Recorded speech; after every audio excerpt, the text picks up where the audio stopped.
안녕하세요. 정치를 품격 있게 풀어드리는 정치클래스TV의 심상만입니다. 오늘은 필리핀 언론에 올라온 한류 K컬처에 빠질 준비란 제목의 기사를 살펴보겠습니다. 지금까지 외국 언론에서의 한류 분석 기사보단 칼럼니스트의 경험에 의한 한류 분석글이라 조금 더 현실감 있고 재미있게 볼 수 있는 칼럼입니다. 지금부터 소개하겠습니다. 나는 한국 대중문화의 팬이 아니었습니다. 사실 몇 년 전만 해도 블랙핑크와 사랑의 불시착의 매력을 잘 이해하지 못했습니다.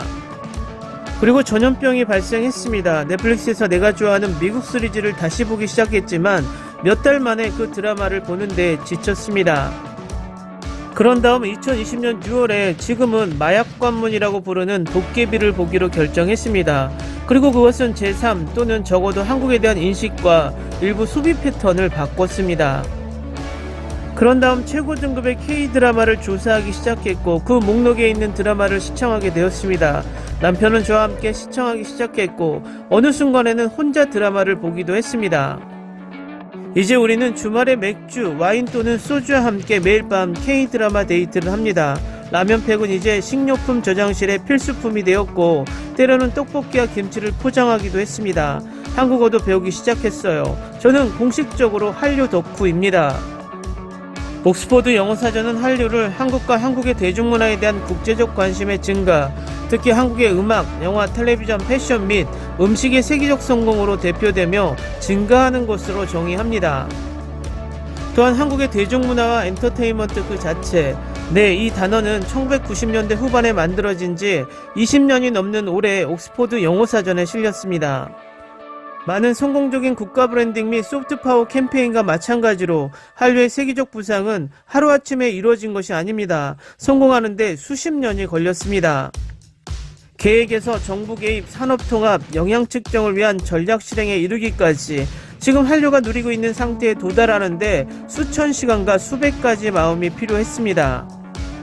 대한민국 공식 홈페이지인 코리아넷에 따르면 한류라는 용어는 1997년 중국 국영 CCTV에 방영된 드라마 사랑의 모길래로 처음 등장해 중국 1위를 차지했습니다. 역대 가장 크고 인기 있는 수입 비디오 콘텐츠 목록 중 하나입니다. 일본은 KBS가 제작한 드라마 겨울연가가 2003년에 일본 국영 NHK를 통해 방영되었을 때 한류 열풍에 휩싸였습니다.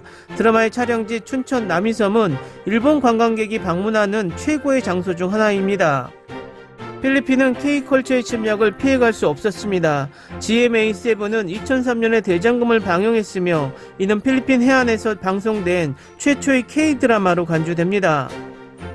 그 뒤를 이어 GMA뿐만 아니라 경쟁 네트워크 ABS, CBN 및 TV5에서도 수많은 K-드라마가 방영되었습니다. 이 드라마는 스트리밍 서비스 넷플릭스 및 뷰에서 볼 수 있는 것과 같은 영어 자막이 아닌 필리핀어로 더빙되어 대중시장에서 더 쉽게 판매되었습니다.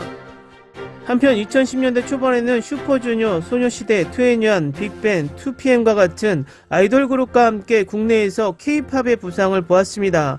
포미닛, 비스트, 제아가 현지 팬들의 마음을 훔쳤습니다.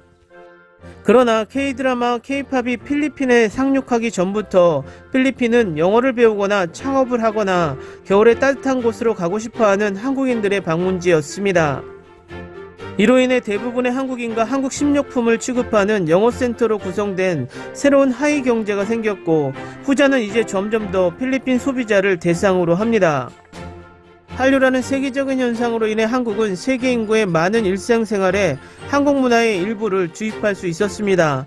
이것은 전 하버드 케네디 대학원 학장인 조셉 나이가 개발한 이론인 한국의 소프트파워 전략의 일부라고 할 수 있습니다. 그는 나중에 하드파워와 소프트파워가 결합된 성공적인 국가 전략인 스마트파워의 개념을 제시했습니다. 외교 분야에서 하드파워는 특정 국가가 원하는 것을 나머지 세계가 하도록 강제하거나 무력을 사용하는 것을 의미하고 소프트파워는 수단을 통해 원하는 것을 얻는 능력을 의미합니다. 그것은 한 국가의 문화, 정치적 이상 및 정책의 매력에서 발생합니다라고 나이는 말했습니다. 불과 몇 달 전 K-팝 현상인 방탄소년단이 유엔총회를 하루 앞둔 뉴욕 유행본부에서 연설을 했습니다. 7인조 아이돌 그룹은 문재인 대통령과 미래세대와 문화를 위한 대통령 특사로 동행했습니다. 그들은 3년 전 유니세프의 제너레이션 언리미티드 캠페인의 일환으로 유엔에 데뷔했습니다. 이 캠페인은 젊은이들을 교육하는 직업훈련을 제공하고자 했습니다.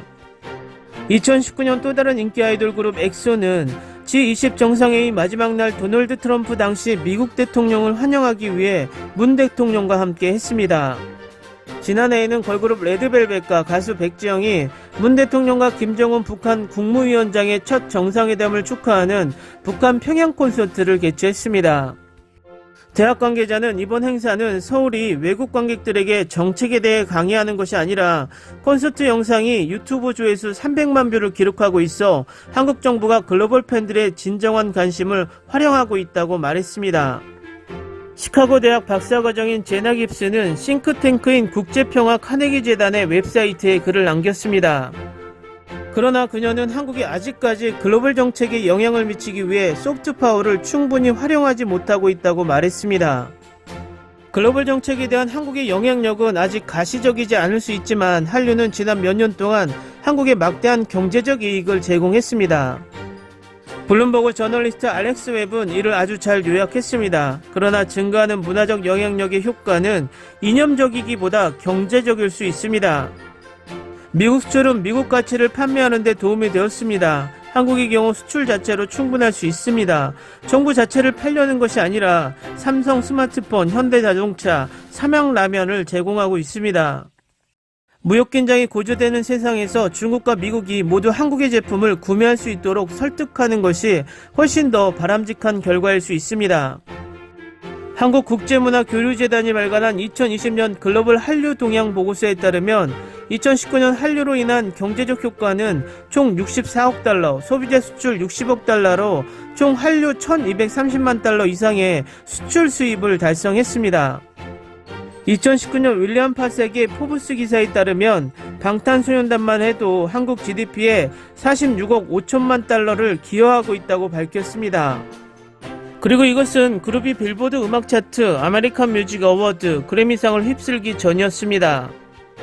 11월 27일부터 12월 2일까지 4일간 21만 4천 장의 티켓을 판매하여 3,330만 달러의 티켓 영수증을 기록한 캘리포니아에 새로 지어진 소피 스타디움에서의 매진된 콘서트는 말할 것도 없습니다.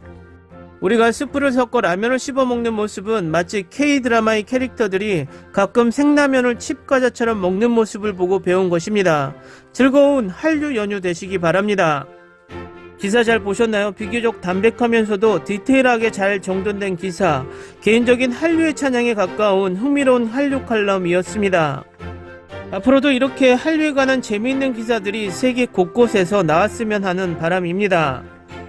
오늘은 여기까지 하겠습니다. 오늘도 생활 속 거리두기 꼭 실천합시다. 당신의 구독과 좋아요는 저에게 큰 힘이 됩니다. 항상 시청해주셔서 고맙습니다.